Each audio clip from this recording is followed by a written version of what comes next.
Hey, this is Paul again, dropping his phone, being very comfortable. I thought I would go through and show you some of the aliens that I've found on the internet. I don't know a lot of them who they're attributed to. Some I might have come up with, some I found partials and redid them to make them work better in my system. But I'm going to go through the ones that this first page is the ones that I would play, but I don't because of the flares and looper stuff.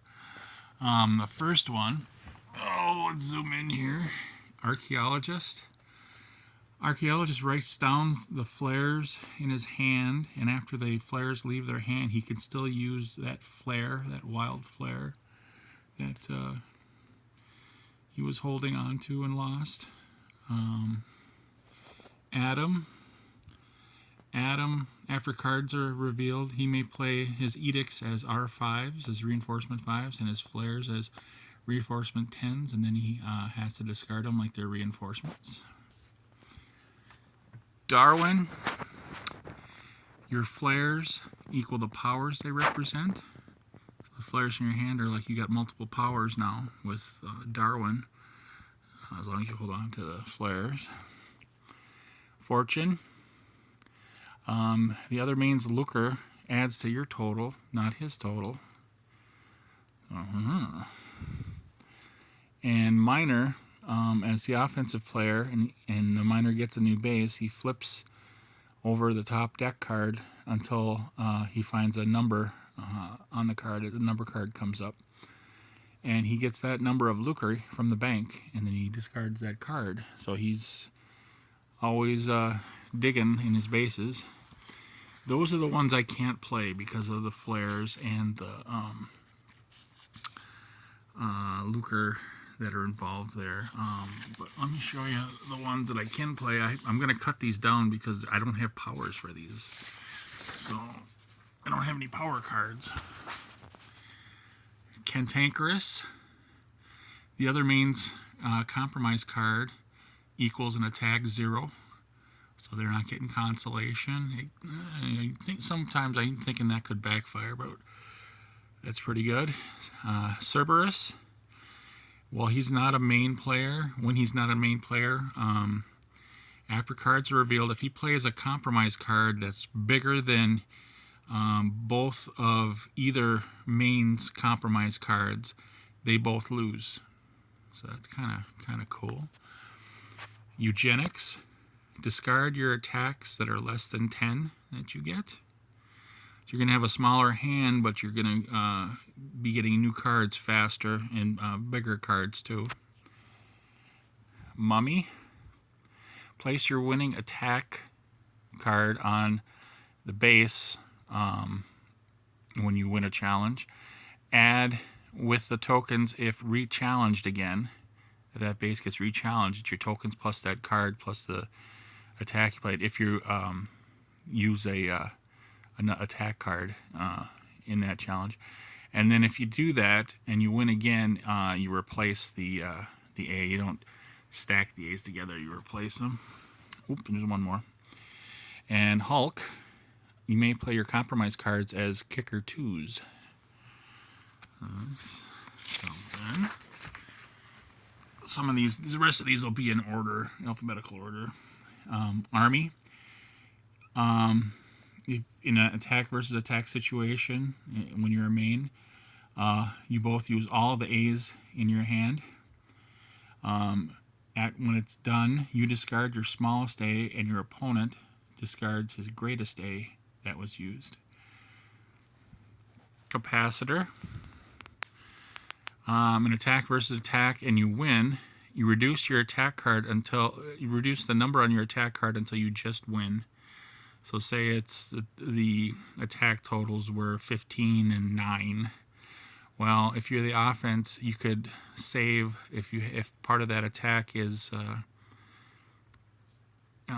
like say you bring it down to 10. So like say you played a 10 and you had 5 tokens. You could reduce your attack card down to 5 and then save that number, save that excess number, and you can use it on your next challenge, but you're going to spend it when you use it. And if you don't use it all, you keep a bank of that number as you play. Charisma. All non-main tokens in the system add to your total, depending on what system that you're in. It could be an offensive or defensive system. Clown. When you're not the offensive player, the destiny pile, when it's flipped, that is the offensive player, and then the flipper is the defensive player. It kind of makes it a little funny situation.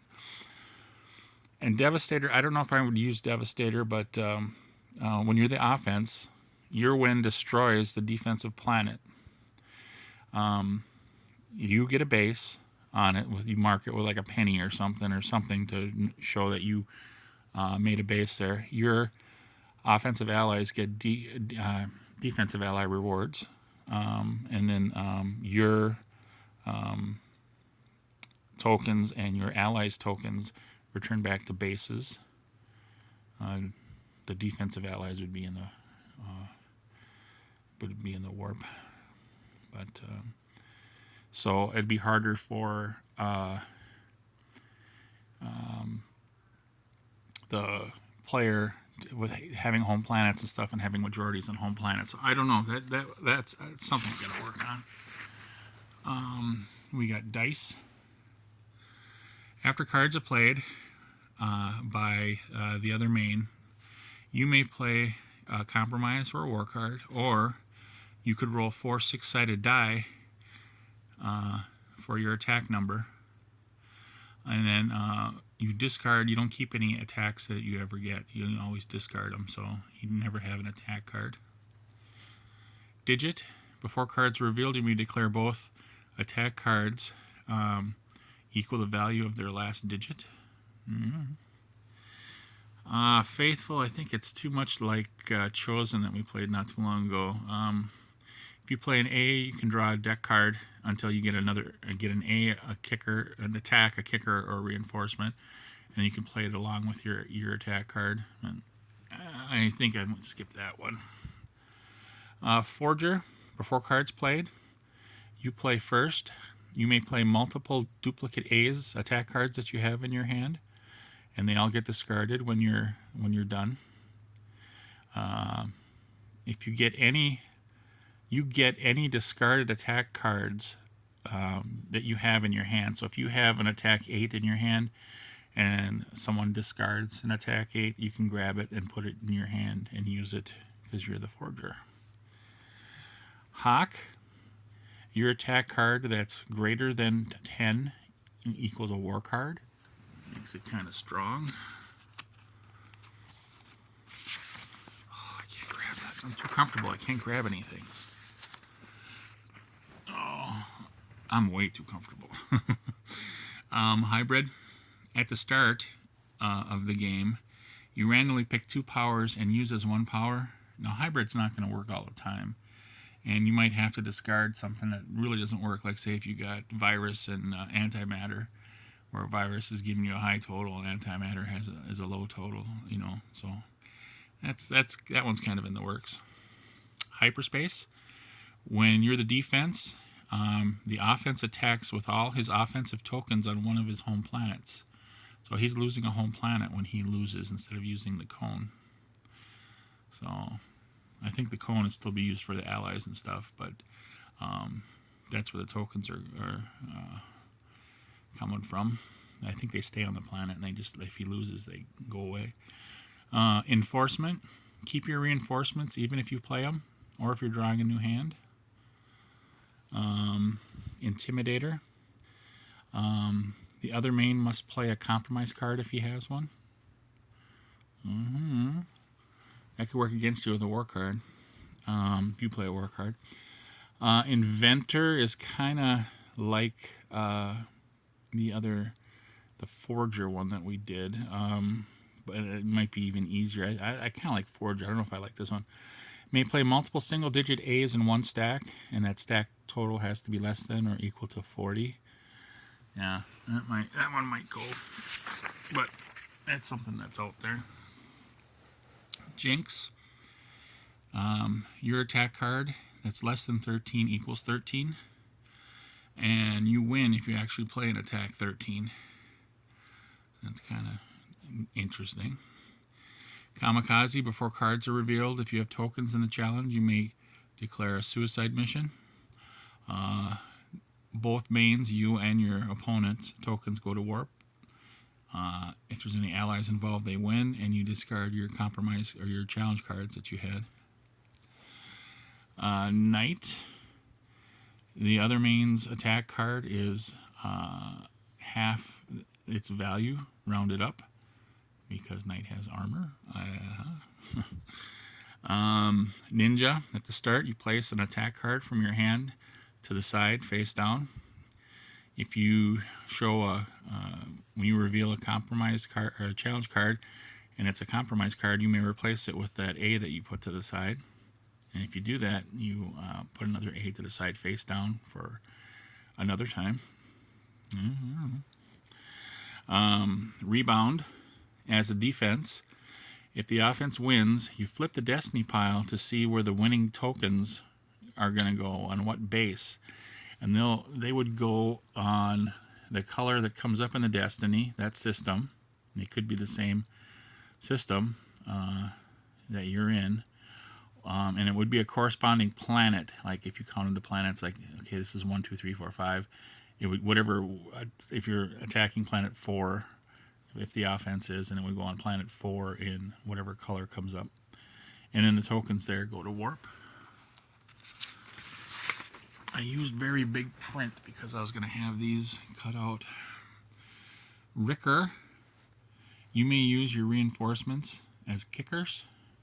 I think Knight and Ricker I might have come up with. But Salt. Before cards are played, if you have an attack, you may disarm. What happens is the other main discards his greatest A, and you discard your smallest A. And if the offense runs out of challenge cards because of this, your turn ends. So it's like a salt truce talk. Okay.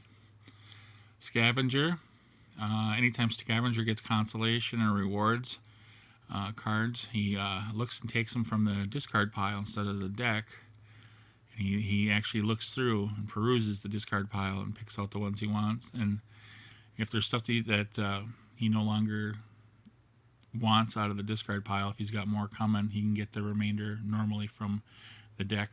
And it says player too. I don't know. If I played it, I would play just the deck on that one. Truce. After cards are revealed, you may declare your challenge card to be a compromise card, just to get something out of it. If you're playing attack versus attack and you lose, you don't get anything. But if you play the compromise card with the attack, you get some cards from your opponent's hand. If you got tokens in the challenge. Weed. At the start of the game, you get an extra set of 20 tokens put to the side, and at the start of every challenge, not just your challenge, before the destiny pile is flipped, you bring in one extra token and put it on one of your bases. So eventually you'll be getting 40 tokens in. I think there's one more. And I've got Wretch. If your opponent's or other main's total is equal to or greater than 8, then your total, you win instead. It's like I don't know, it's an overkill, I think they call it. I think Rich calls it an overkill if the totals are equal to or greater than 8. So if it's like if you lose by a total of 15 versus a total of 7, if you lose, that equals 8. Or if it was more, like a 20 versus a 7, 20 total on one side, 7 on the other side, and you're the 7 side, then you would win instead. And that's my last one for that. I don't know, there's some other cards from Mayfair. Maybe I'll show you those. Hold on a second. Okay, some of these you saw the other day. The Reserve. Industrialist, and the Chosen, and the Mirror. I can't pick them up. But some of the other ones from Mayfair that aren't in the that are unique to Mayfair that would like to add stuff. Like Connoisseur, he draws a double amount of cards, and then whatever he doesn't want from that double, he gets rid of half of those cards, so he gets some of the best cards out of the double pick that he did. Grief gets cards in Sympathy. I can say it. So for each token he loses to the warp, he can draw a card from the deck. Berserker, he can challenge everyone on a planet that's cohabited. Forgive me if I've done these already, but I did them once, and I think I didn't like the recording, so I stopped. So anyway, Berserker can challenge a cohabited planet that's in the system if it's the right color for the defensive player. And his compromise cards equal an attack 15. Or he can use them as an attack 15. I love Mayfair's got all their products are numbered from different games. Symbiote has 40 tokens. I think that's sort of like the weed, but I think they dump the 40 tokens in right away, so I don't know if we play that one. Phantom has ghost tokens. So Phantom has 5. At the start, he puts 5 tokens. Instead of on his planets, he puts them on a star disk. And those 5 add to all of his challenges. So when someone attacks one of his planets in the beginning and has 3 tokens on it, it's going to be 3 plus the 5 for 8 instead of the normal 4 that people have. And he can use those tokens. He can convert them back into regular tokens. And when he gets tokens back and stuff, he can make them Phantom tokens again. I have one on here, not like Spiff. I don't Spiff like Shipwrecks. He's kind of like almost like Parasite, where he can leave a token in the offensive part of the cone when it's the next player's turn. But it's like it's too much like Parasite. Entrepreneur. In a lucre game, I could use him, but he can put in lucre just like tokens into the cone. He still has to be a total 1 to 4, and if he wins with that lucre, that he doubles his investment that he put in. So he gets lucre back, and then the tokens get whatever on the planet that he was attacking. Prolong can extend the challenge, so as long as both players have attack cards, if it's an attack versus an attack, he can say extend, and if they both have attack cards, they can play another card, or they have to play another card. If his opponent runs out of attack cards, then he can't. Then Prolong can't play anymore, and then that's where the challenge ends. So he'll do it until he wins with all those attack cards. Ghost is too much like Warpish. They can take 1 to 4 tokens as allies from the warp during their challenges, and that's not. I have it there, but. And then there's Gorgon that freezes other tokens. So Gorgon, if you get a base in Gorgon's system, your tokens are stuck there unless you can't move them back to any other bases or put them in the cone. All they can do is lose and end up in the warp from the Gorgon system. And I think that's all I got there. Let me see the back of one of these. What else does it say? And then any other players' tokens that share bases, you can't be removed from those bases for any reason except to go to the warp. Blah, blah, blah. And then you've got like the history and stuff on here for all the things. I don't think I've ever showed you that, maybe, but sorry, they all do. All right, I gotta stop. I think when I'm done with when I do my next Cosmic Encounter game, it'll be with the internet aliens, and I think I've got picked out which ones I want to play just to test them out and see what they're like. So thanks for watching again. We'll see you later.